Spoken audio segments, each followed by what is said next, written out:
You're getting some feedback. Hey Dave, we are officially live. Believe it or not, we're back again. Sunday nights. This is what we do every other Sunday. We come live, we answer questions, we recap mastermind conversations. We just kind of goof off and update the world on anything we can think of that is hopefully helpful to someone.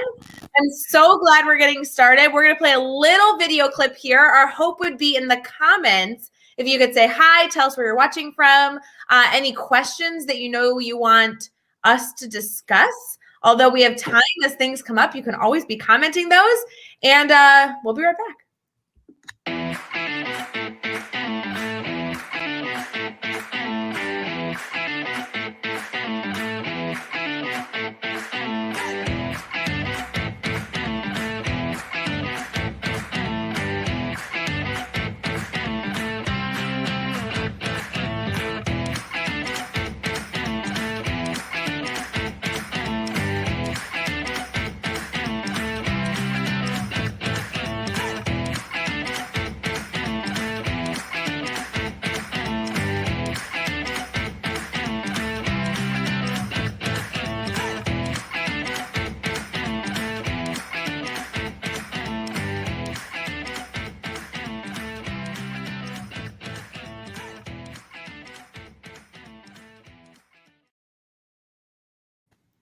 Hey Dave, happy Sunday, friend. How are you?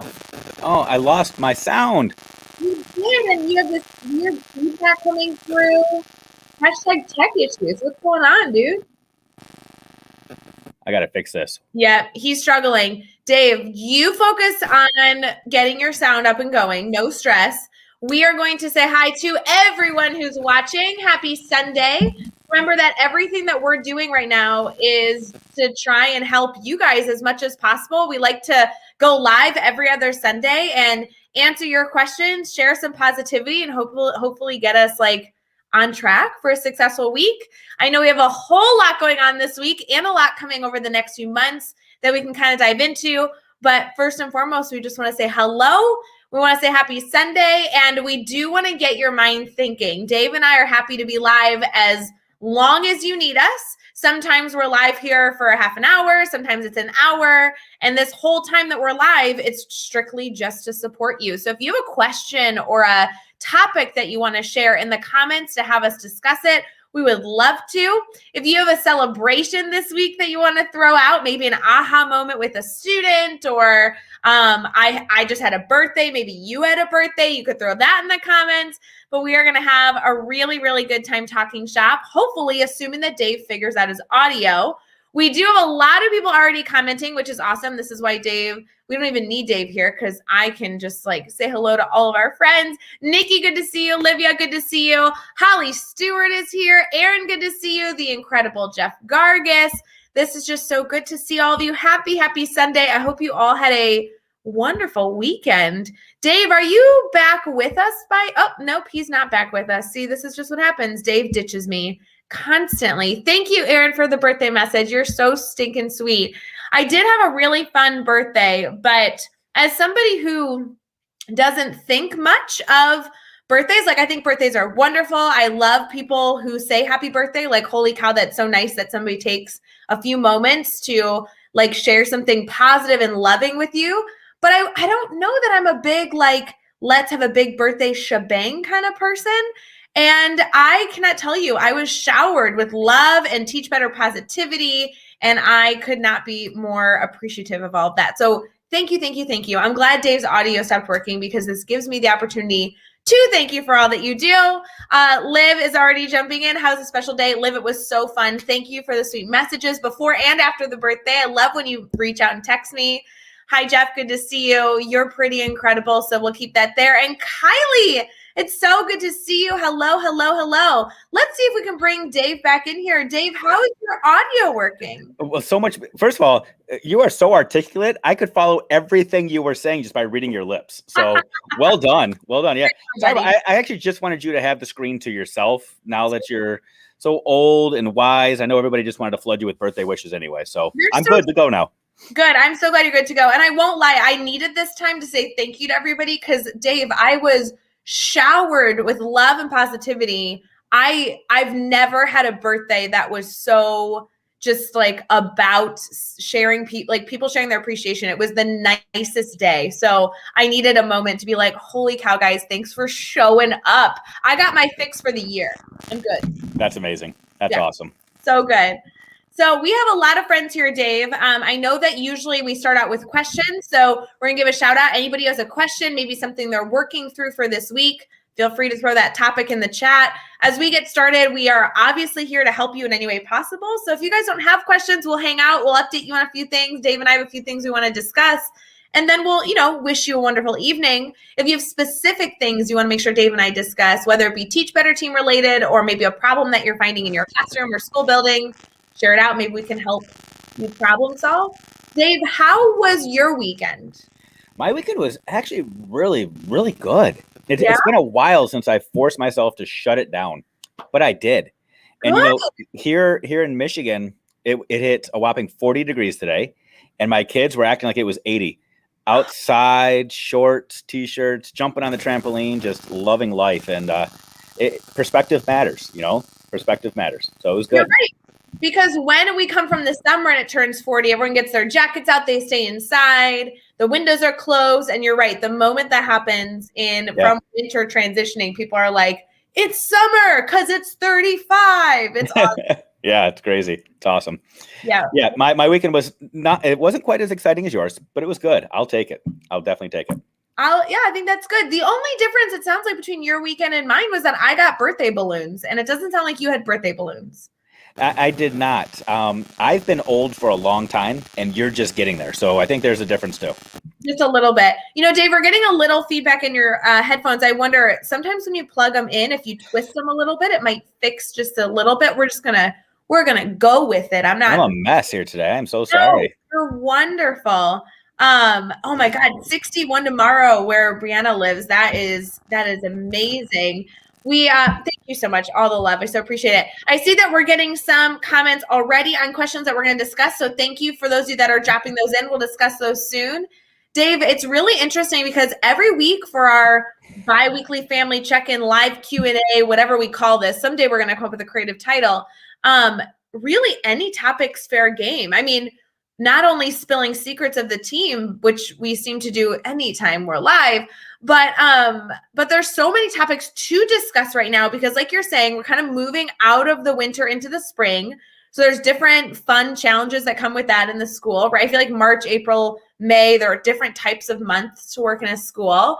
It's also like we're kind of ending a year that was ridiculous, right? We have Teacher Appreciation Week coming up in just a few months. We have big live events that are going on with the Teach Better team in the next few months. I feel like we could just fill this time updating everyone on everything. It's ridiculous. Well, let's do some of that. Well, there's a lot of places to start. I do want to say we're going to get to Olivia's question here to start us off. But Dave, I do want to give a special shout out because I don't think we've talked together much about the fact that we just released a course together at Teach Better Academy, and I have loved having this out. Would you tell us a little bit about the course, maybe for people who haven't seen any of the information yet? Well, first of all, it is a Ray Hewart special. I mean, you are driving this. I'm just riding shotgun with you. So it's an amazing course, strategic student conferencing. So it's all about feedback, getting and receiving feedback from students, not just so that you can document where kids are, but so that you can plan your next steps and being strategic about the questions you ask, the responses that you give.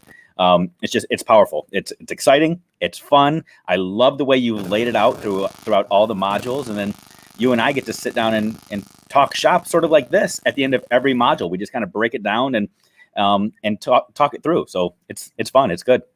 Yeah, I had a lot of people that when that came out on the 1st of March, they're like, ooh, over the weekend, I'm going to dive into that. So that would have been this weekend. I'm hoping to get some emails and get some feedback from people. There's been a lot of positivity already, but you all can go check that out at teachbetteracademy.com. That was a really fun course too. So thanks, Dave, for being my partner in that. It was way more anytime fun with you.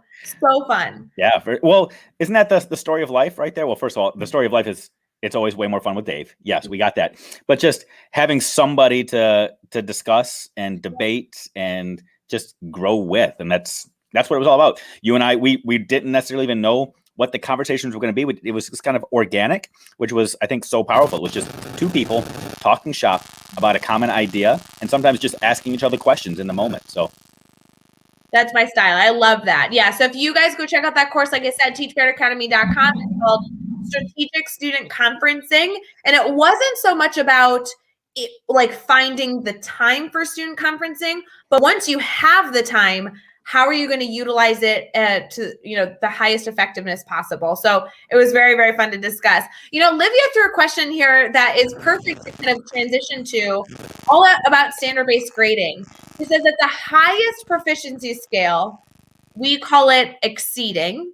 Can you tell me more about your thoughts on that top end, please? So maybe, Dave, we should start with like, what is the proficiency scale? And then she's talking about that quote unquote highest level of a proficiency scale. Yeah. So Liv, feel free to correct any of my thinking, because I think we're on the same page here. So if I'm going left field, pull me back in, because I think different people do things differently.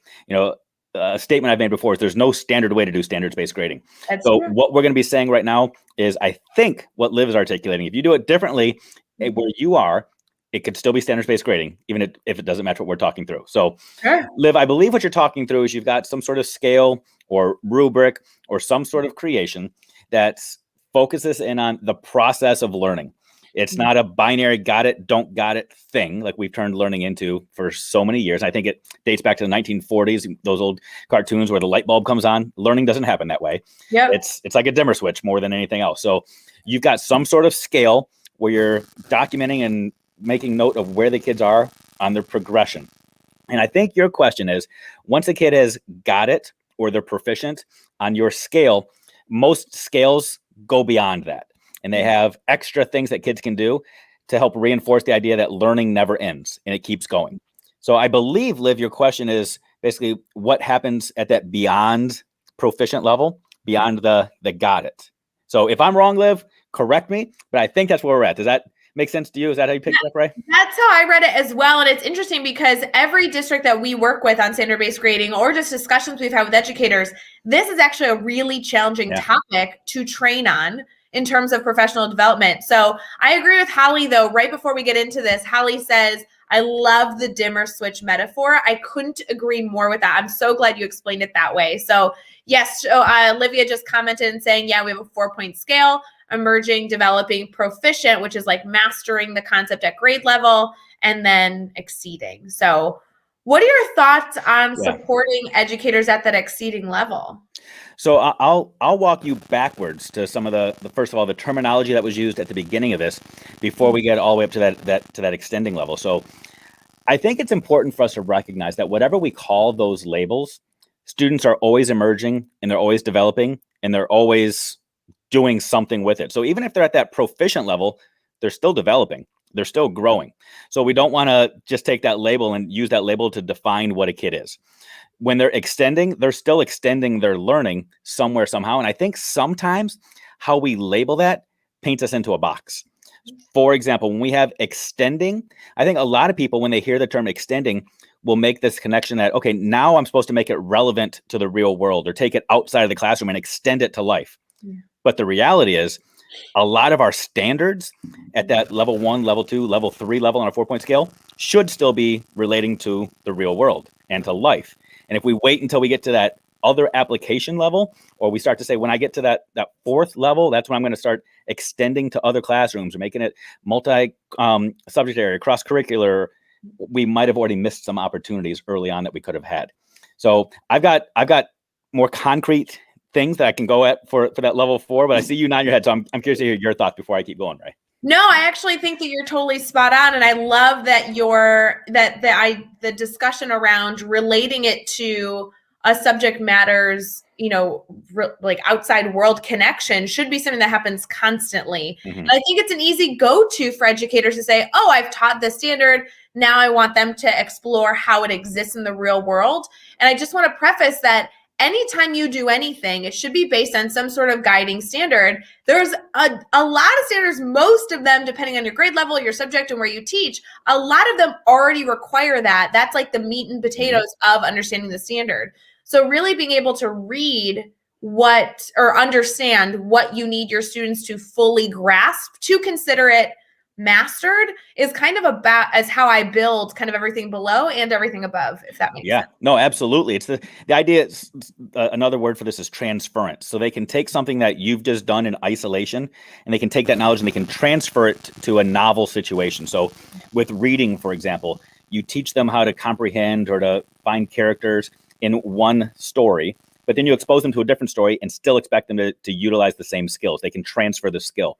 Right. Same thing with math. You might teach them a formula in isolation with a problem, but then you expect them to be able to do the same thing with a novel problem when you're assessing their understanding. That's truly extending knowledge and transferring it. But in most situations, that's actually what the standard calls for. So You're at right. most levels, that's a level 3, but it all depends on how the standard is written. I have this conversation every single time I talk to an educator around the Teach Further model, because the Teach Further model allows students to kind of like immerse themselves in a career field, in some sort of job role where the content they're learning, regardless of the subject matter, is being applied. So they are going throughout this internship, this themed internship, learning the relevancy behind their content. And sometimes that higher order thinking level, once you've mastered the idea, is to continue in that internship. But I've also had a lot of discussions with educators around finding other career fields, having the student actually explore and make a connection with a different business or organization that uses that skill, and how can they see that skill is occurring, or where do they see that skill being utilized in other subject areas, and why is that, how is that being transferred? And so the extension, the standard might say, hey, a student needs to be able to understand this idea and apply it to real world situations. Well, in that circumstance, it's not enrichment then for them to be able to go out and explore. But if the standard says the student needs to be able to complete something and like an equation of some sort, student needs to be able to apply this equation in a non-real world situation. Okay, so then maybe the extension is for them to explore where it exists in their outside world. So it really depends on that language. Yeah, absolutely. I think you nailed it there.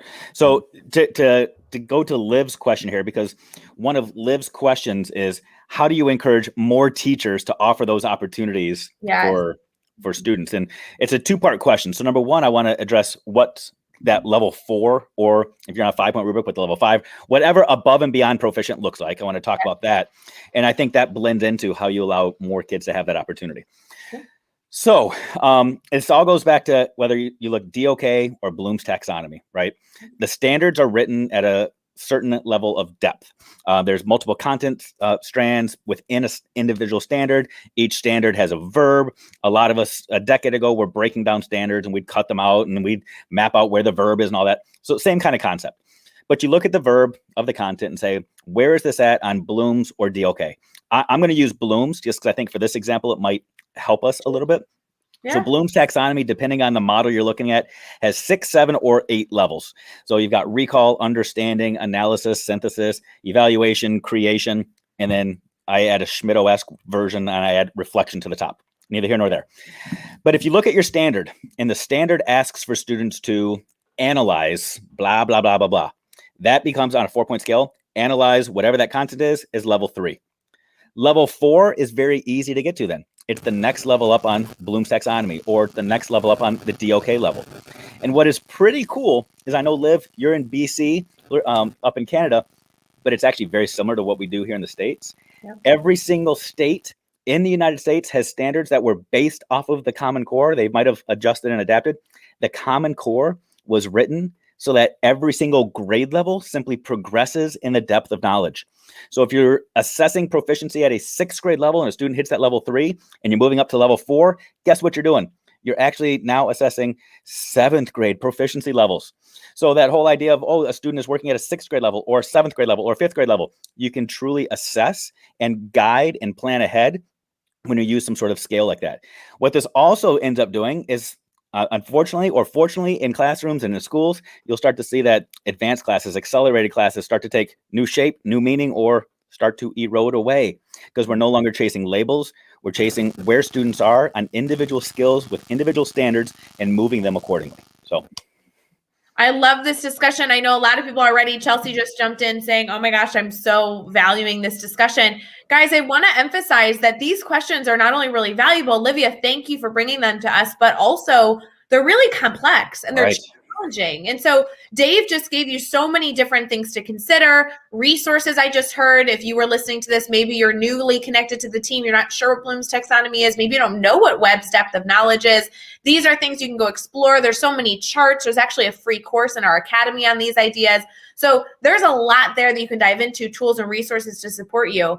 But even with all those in front of you, it's still challenging. And I think the reason we find teachers uncomfortable with above and beyond grade level expectations in providing students that enrichment is because we simply don't support teachers in the professional development in that area. We are so concerned all the time around the students that are falling farther and farther behind. We very rarely actually teach our teachers how to go above and beyond their content, because typically a teacher says, oh, we've accomplished this content. I don't need to go above and beyond. I'm going to move on to the next subject. And that works, I guess, when you have all your students, all 36 of them in the exact same spot and you're teaching this traditional model. But the reality is when you open up your classroom to really exploring personalized learning and individual like assignments and choices for your students throughout their learning progression, you finally get opportunities to explore those enrichment pieces. So I think being able to accept that this is a little challenging is important right now to emphasize as we continue this conversation.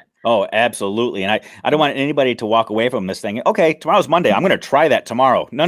Don't do that, because by Tuesday, you'll be throwing in the towel saying, I give up. You know, I would actually challenge people before they even start thinking this is something they want to dabble. Go back and look at the mastery chat from this past Thursday and read some of that. Oh my gosh. It was amazing. Where Chelsea took us. Yeah, Chelsea took us through reimagining grading and this kind of conversation. How can you do this? And what are some of those small pieces that you can start to unpack? So, well, and we have to connect this conversation between, guys, have you noticed we were asked a standard-based grading question, but it led to lesson planning. Because you cannot change your grading without also adjusting the way that you are providing information and questioning information with students. Assessment, grading, lesson planning, differentiation, mastery learning, all these things are so blended. So this discussion hopefully is opening your mind to, oh, I really want to change my grading practices. It was an incredible mastery chat this week. Just go over to Twitter, search #mastery chat. You can read everything that happened. There was also a live recap afterwards with Chelsea and Megan. But in addition to that, it opens up the floodgates to like 75 other conversations, which is awesome. Yeah. But it's a lot sometimes. It is. Every time. It is, absolutely. And, you know, we're speaking of Chelsea, and she's jumping into the comments here. And she points out that sometimes trying to figure out what those extending activities could be for kids is a challenge. It goes back to Liv's too, where she's seeing a lot of teachers are struggling to get there. And this is not an indictment on anybody. It's not. You pointed this out, Ray. It's a lot of times it's because we haven't been trained what to do. We don't know what that looks like. But there are also some relatively small things that we can do to get there. Number one is if we go to the mindset of, okay, maybe that next level up is simply what proficiency looks like at the grade level above. Right. A conversation with the people up there to say, what does it look like in your classroom if a student can do this is a great place to start. I like that recommendation a bunch. Yeah, right? Go ahead. No, I was just going to say, because it doesn't always have to be, when we're looking at what do students have to be able to do at that level 4, we're not saying what hoops do the kids have to be able to jump through. It's how do I demonstrate that they can do what the standard or what that level 4 says? It's what evidence do I need to collect? Yeah, it's really interesting, Dave. I think the two easy suggestions I would have for somebody struggling to find those opportunities for students that are above grade level, one being those conversations. I mean, we really, really do need to talk to our colleagues more often. I myself, for my birthday weekend, did a little girls trip. Thank goodness everyone was vaccinated. We actually all got tested before we got together. It was just, we tried to be as safe as possible. It was a small group. And 2 of them are 7th grade teachers in my building, and 2 of us were 6th grade teachers. And it's incredible how just simply discussions and collaboration can allow you to serve your students better, because you know what next year looks like, you know what you're working toward. So I really would encourage each and every one of you, if you appreciate this discussion, if you want to explore more, the simple opportunity to discuss with colleagues is huge. And then the other, Dave, which you also shared earlier, is to learn a little bit about Bloom's taxonomy and DOK levels. It's not something that is really easy to understand, but I sure can tell you that if you open a new tab right now, don't close us, but if you open a new tab and you search Bloom's taxonomy and click the images, there are a lot of charts that you could print out and just have next to you on your desk. So when you're reading a standard at any point in time, you can look at the language being used in the standard of what the student needs to be able to do, directly connect that to Bloom's taxonomy, and then look, you already have supports, ideas, and suggestions, brainstorming right there, because it's going to give you other opportunities that are not only scaffolding towards mastery, but also enrichment. So those small little tools can be really helpful.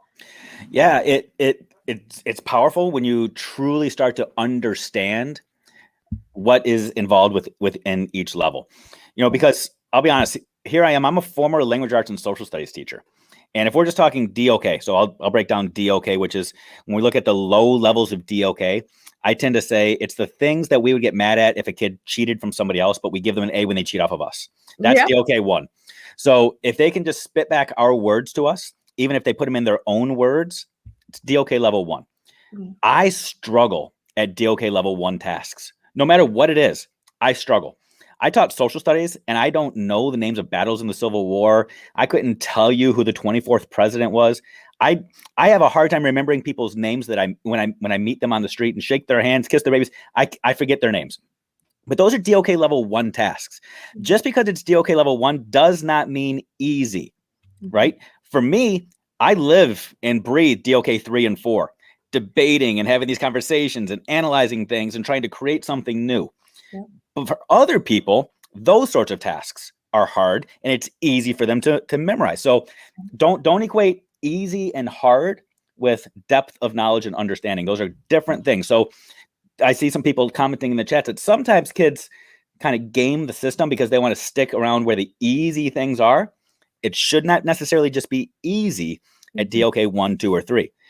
I would challenge people that if you're having a pre-assessment, make that assessment. Get rid of pre just means pre-instruction. Wherever a kid scores, that's where they begin. And if they can demonstrate that they're proficient ahead of time, sweet. Then they don't have to sit around and listen to you talk for a week, right? Oh my God, pre-tests are so important, guys. If you are not providing your students that gauge of where they are before they get started, holy cow, you're missing an incredible opportunity to gain some insight on students before you get started. It's so incredibly valuable. I like to think of it like, DOK level 1 is the questions you can ask Alexa. Like if you had an Alexa in your classroom, and that and your students could use it freely, that a lot of the case can be DOK level 1. Now, if you're having them do other things, then obviously it gets more challenging. But there's just such an interesting process students go through to learn information, and every single subject, every single teacher approaches things a little bit differently, but there are definitely tools out there to support us. Yeah, absolutely. It's good stuff. So Dave, I'm glad that we kicked off our conversation today. Thanks to Livia and Chelsea and Holly, everybody who's been jumping in, discussing grading assessment, because that did really resonate with the discussion that we had on Thursday with Mastery Chat that happens every single Thursday at 8:00 Eastern over on Twitter. And then don't forget, we do that recap afterwards that we stream on Facebook, YouTube, Twitter, Twitch. But in addition to that, we also are in the midst right now of a live grid method building process that's happening every Tuesday at 8:00 Eastern, where Chad is going live on Facebook, YouTube, Twitter, and Twitch to build a grid with one-on-one coaching with a teacher that might be elementary, secondary, variety of subjects. I mean, it's so cool that they're doing this, and that's going on through mid-April. Yeah. But then this discussion lends itself really well to something kicking off in April with you and Caitlin with the focus on the focus. I'm really— Are you dropping some news on me right now? I mean, I'm not dropping news. I think people kind of know it might be coming, but can you just preview it? Because if they're watching now, they've watched a half an hour of this information, or maybe they're listening as a bonus episode of the Teach Better Talk podcast. Just tell them a snippet. What's it about? Sure. So let me preface this by reminding people, if you're not watching that stuff that Chad is doing right now on Tuesdays, mind blowing. It's not a conversation about how am I going to test my kids. I mean, when we're talking grids, a grid is your curriculum map. It's your assessment plan. It's your instructional plan. I mean, you're building this diagnostic instrument that you just got to plug in and say, kids, let's go. So it's powerful. Watch it and go with it. When Chad wraps up this mini series, the next binge-worthy show that we're going to be producing on Teach Better TV is Focus on the Focus, right? With me and Caitlin, where we're going to have some poking the bear kind of conversations, where we're going to try to have conversations similar to this. We'll talk grading. We'll talk about how do you identify the things that are the most essential, the things that are the most important. We're trying to have this conversation at the tail end of the school year, because as a former building administrator, one of the things I hated the most was when people said, I can't wait till next year so I can try. No, we want you to be able to dive in at the end of this year and try, so you can continue to refine and tweak some things before next year. So pretty much, if you've got questions about grading or standards or assessment, instruction, if you just got questions that you think, well, Caitlin is so smart, I need to ask Caitlin some questions, we'll be hanging out for a couple of weeks on Tuesdays in April. May, yeah. Wednesday. Sorry, Chad's Tuesday. Yeah, thank you. Yeah, Chad's Tuesday. You guys will be Wednesdays. It's going to start mid-April and go through mid-May. I know we haven't released a lot of details on that, but because this came up, I want you guys to know all these live streams we're talking about, the Twitter chats, everything's free. Like, we are just out trying to share, and then everything will be housed in the Academy as a free course. So if you missed any of Chad's live so far, I mean, he obviously has weeks and weeks go, further. It'll be in the Academy when it's all over. Same with the Focus on the Focus series with Dave and Caitlin. It'll be in the Academy for you, but we really would love for you to participate live, because while Dave and I can spitball here, and I do love our Sunday nights together, Dave, you and Caitlin are being much more strategic in the professional development that you're going to be planning in April. There's going to be a lot of discussions. There are going to be resources and everything in between. So I hope that if this was a little bit enticing to you now, thinking through grading, assessment, lesson design, I think you guys are really going to enjoy that April series. So that'll be super cool. I'm excited for that to officially be out. Me too. And I love the timing of it too, because I know in a lot of states, April is really testing season. Yeah. Whether it's the big summative assessments that the state is making people take, or if you're at a secondary level, you might be starting to think final exams, or wherever you might be. So we're going to have this conversation of how do you really find data that's useful to you? How do you maximize where you are? So it'll be fun. So good. So Dave, we have hit our half an hour mark. We will take questions as long as you guys have them. We've seen a lot of positivity over the past few minutes, sharing how valuable the grid building live series is being. Holly's giving a shout out to your phrase, poking the bear. You know that we love that, Dave. Poking the bear is always good. There's so much love being shared, but I also want to make sure we highlight a little bit of what's going on with the Admin Mastermind. Yeah. Because as you guys know, Admin Mastermind happens every single week, twice on Tuesdays. Dave Schmittou is an incredible facilitator of those conversations. I love being able to pop in as often as I can. But those are big discussions with leaders from around the world. Yeah, for sure. And, this week, it was a really cool week. And I know I say that all the time, but yeah, you do. Truly, this week was really special. If we go back to October, November, December, you and I were having lots of conversations about empathy and grace and judgment and that whole talk. And one of the things that we called out repeatedly was that it's a lot easier for us at times to have grace and empathy for those that we serve below us on a hierarchy or in some bureaucratic chain. Right. But it's more difficult at times to look above those people that are paid to evaluate and lead us and have the same level of empathy and grace. Yeah. I just want to point out really quickly, the leaders that come to Mastermind truly from around the world, from Canada to the States, to Colombia, to Nepal, to Australia, the level of compassion and empathy that they deserve is incredible. They are dealing with moving target after moving target after moving target. And every single week they come back and they say, how do I advocate for my teachers and how do I support students? That is the number one focus. We've got administrators that are coming together right now, having conversations already about how to support teachers during Teacher Appreciation Week, which is 7 weeks away.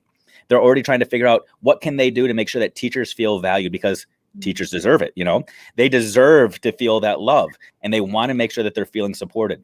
We've got administrators saying, how do I make sure that my teachers can truly focus on the priorities right now in these last 3 months, so that they don't, because they're afraid that teachers are going to just give up hope and not want to return in the fall. And they want teachers to leave this year feeling strong and supported and validated. I mean, administrators are out there doing all they can right now to truly pour into teachers. And absolutely love listening to the conversations. Oh, it's so exciting, Dave. And I do love the reminder that our leadership, as they continue to run into hurdle after hurdle, and they're doing the best that they can to lead staff throughout a successful year, are already thinking ahead to try and share their love even further during Teacher Appreciation Week, which is the first week of May. So I think that's so exciting. I love Admin Mastermind. I'm so thrilled that we were able to offer that space for administrators to talk shop, ask questions, share resources. So if any of you want to get involved, Dave, will you share, as I'm calling you Jeff Gargas? I don't know if that's a good. And sorry, my audio is messing up again. Right? Really bad. Oh my gosh. No, Dave, will you share how people can get involved in the mastermind? Yeah, it's really easy. Well, I'll give you a couple of ways. Number one, go to teachbetter.com/mastermind. If you go there, you'll register, and then I'll send you an email every Tuesday morning and Tuesday evening saying, come join us at 9 a.m. And then again, at 7 p.m., I'll send another reminder, come join us, and you'll get the Zoom link to hang out with us. Or you can just shoot me a message, and I'll sign you up and take care of it for you. So you can either just DM me on social media, you can dave@teachbetter.com. Either way, we'll get you signed up. And when we say school leaders, we're talking school leaders. So it's called Administrator Mastermind.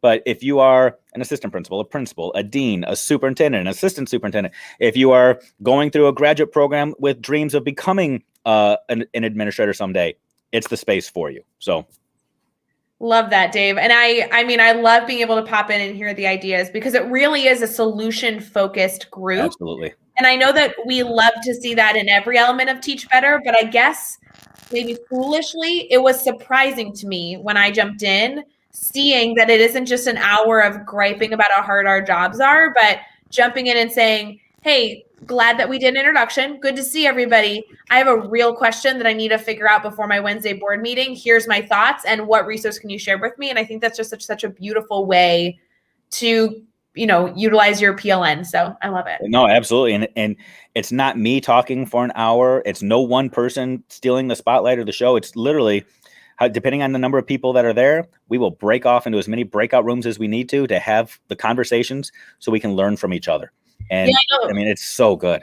Lindsay Titus, I know, joins a bunch. And also, Lindsay, happy birthday. Right? We are birthday twins. I do have to tell you, Dave, and I felt a little lame, but I'm just going to say this out loud because Lindsay, I wanted you to hear this.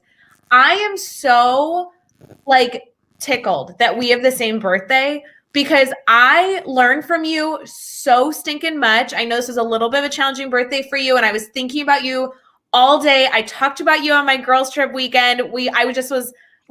I was oozing the Lindsay Titus love, and it made my birthday better that you were such a big part of my weekend, even though I know you and I weren't physically together. So I just so appreciate you, Lindsay. I'm so excited that you got to celebrate a birthday, and I'm so honored that we're birthday twins, because I think you're cooler than sliced bread, and it's so cool that we have that in common. She is amazing. And let me throw this at you. Do you realize you didn't even know Lindsay Titus last year on your birthdays? I didn't. Isn't that crazy? It's crazy because we just connected around this time end of March, yeah.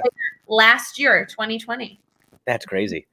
Man, this has been a year. But how fun is it to I know, like I said earlier, birthdays I think are great, but I don't have too much weight on them. And to then kind of find out that somebody that you admire, you have something in common with them, that is so cool. Yeah. Yeah. So, true story. When are we celebrating your birthday? Celebrating it? I don't know that we're ever going to celebrate it, but my birthday is not till October. So we've got a while. Okay. Good to know. Where I'm going to make sure the whole month is Schmidto month. Done. I turned 30 this year too. So it's a big one. It's a big one. That's so exciting, Dave. 30, I hear, is good. I've been 30 for about 24 hours, and it's going super well. That's amazing. Yeah. Do you have anything big going on this week? I know we're kind of wrapping up. We'll do a last call for any questions. Anyone need anything? Even if you just want a pep talk, Dave and I are here to make sure your week is awesome. But what do you have going on this week, Dave? It's another busy week. I feel like spring is in the air. I was saying it's 40 degrees here, and my kids are loving life right now, shorts and t-shirts in the 40-degree weather. But my own kids go back to brick and mortar school this week, 4 days a week. So I'm going to have a quiet place to work, which is fun, but it's I've got a lot going on, so that the timing is actually really perfect. Working with a lot of people all over the place and having some good conversations, and mastermind on Tuesday, brain break on Wednesday. So yeah, it's a good week. You're very busy. You keep a very busy schedule. I do, but I need to. You know, I'm similar to Jeff Gargas in that regard, where downtime doesn't work for me. Downtime stresses me out because I'm always thinking, what should I be doing right now? I do not sit still well.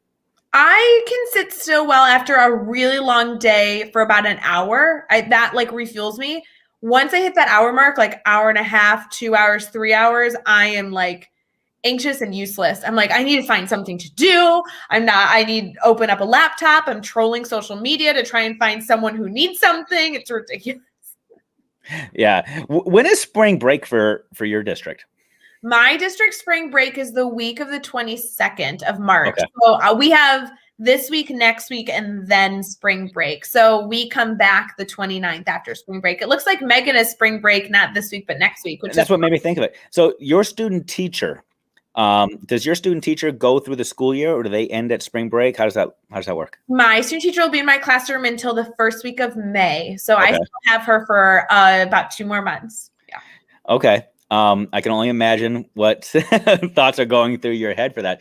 So do you mind me asking questions? I'm always intrigued by the whole student teacher thing. Oh, so I would love to find my student teacher. She's fabulous. Yeah, that's what I hear. So I'm hoping you can shed some light on me here, but with a student teacher at this time of year, when 1,000 things are happening, it's changing daily, the schedules are crazy, and you can kind of see the light at the end of the tunnel. How do you focus strategic conferencing? How do you have strategic conferencing with a student teacher? How do you focus in on what she needs to really narrow in on? You know, I think it's interesting. I like having a student teacher who can really experience what teaching's like. I think that we coddle our future educators. And I think that we do it not in fear that they won't end up being in education, but in fear of trying to almost shield them from some of the stress that exists in our profession, because they learn so much about how to be incredible lesson planning robots. And then that ends up only being a small percentage of the work that we actually do. And so I've been so fortunate. I've had incredible student teachers. Nicole Miller, who's my student teacher right now, currently looking for a job in the Chicagoland area, is absolutely superb because she's been able to practice being a flexible, effective educator. So we are working on things because she's so good. We're working on things that I don't believe I was working on until my second or third year in the classroom. She's able to fail in a very safe space because, you know, everyone's there to cheer her on. And when things come up that are hurdles, she has the ability to not only problem solve on her own with her roommates, with her friends, like we all did our first few years teaching, but also with mentors, with colleagues, with an entire team, entire staff that is, you know, cheering her on. So I really think it's an incredible experience. I love everything you just said. And it took me all the way back to Liv's question early on.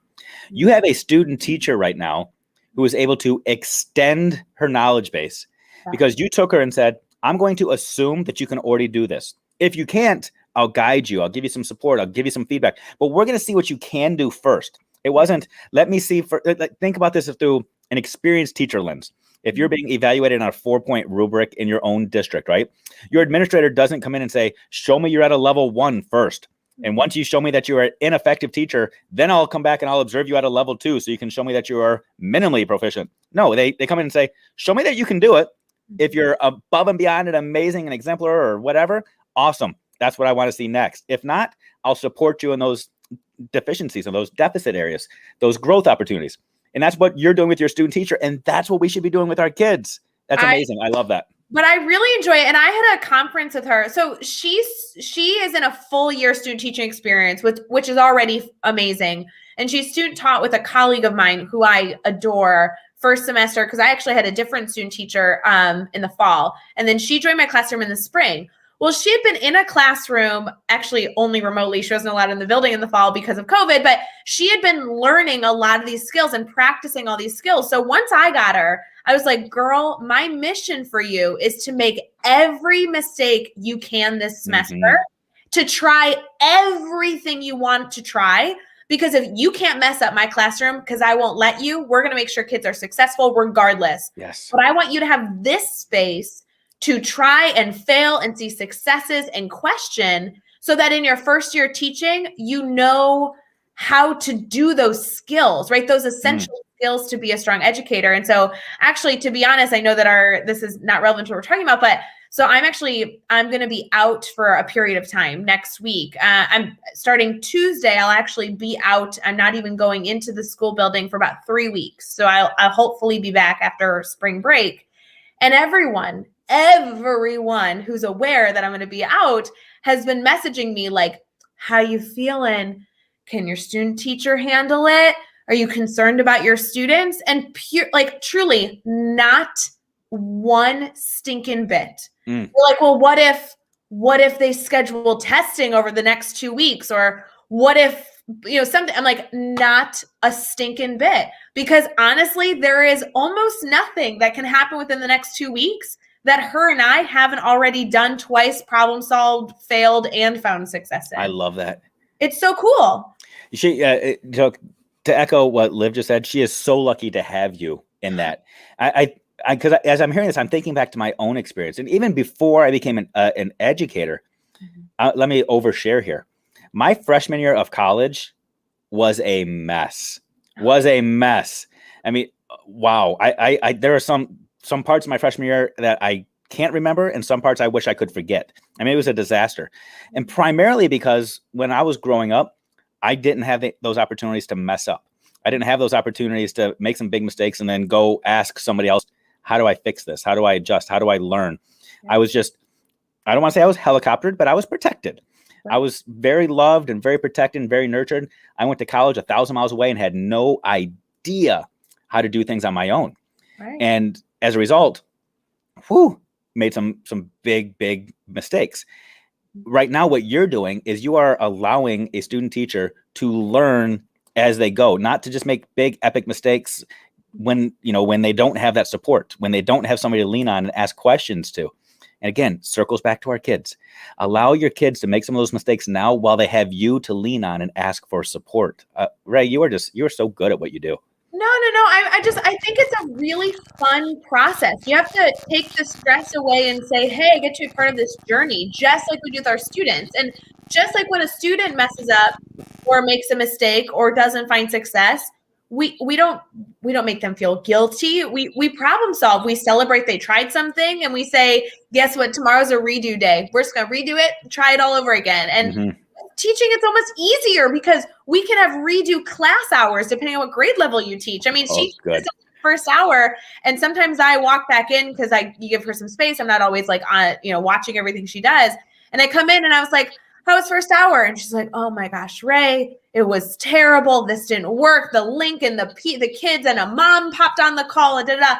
It's like, oh, so what are we going to do? What are we going to do third hour? What's the plan? And she's like, I'm changing this, and this, and this is going to be different, da-da-da-da. And I'm like, okay, I guess I'm not needed. See you later. Okay.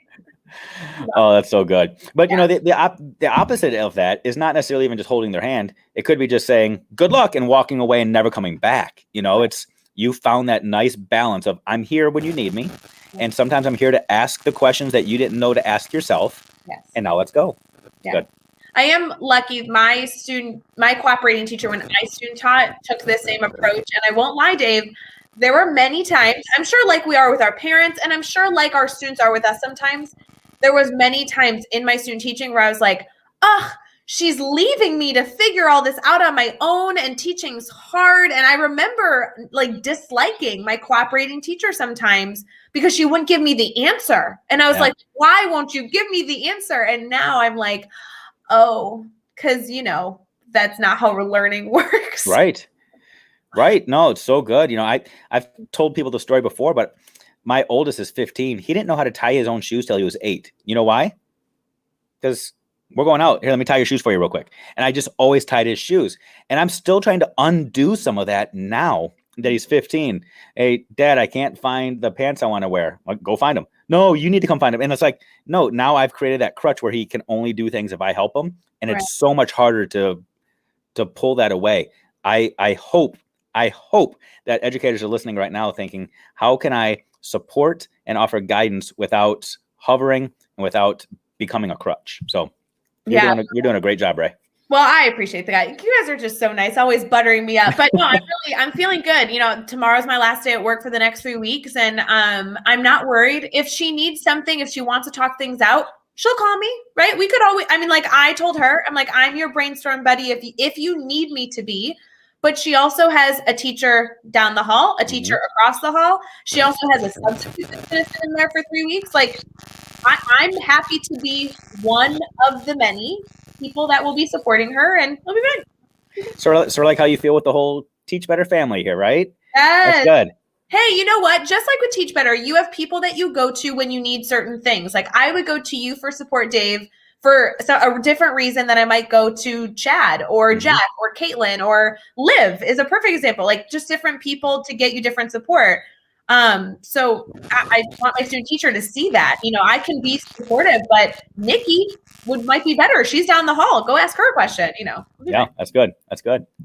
Anywho, Dave, we've almost been live for an hour. We are going to wrap up our wonderful Sunday. I love being able to do this type of conversation with you where we get to do a little bit of the Q&A and the comments. Thank you to everybody who participated and threw in their questions.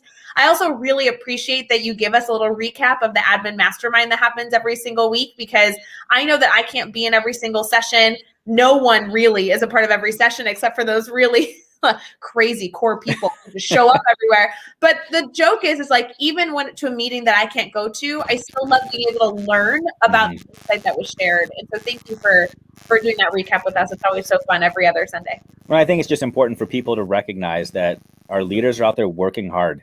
That they are. And oftentimes we have no idea what they do unless they're in front of us, but they are working so hard to try to support everybody. So continue to support them, continue to boost them up, continue to shower them with love and appreciation as well.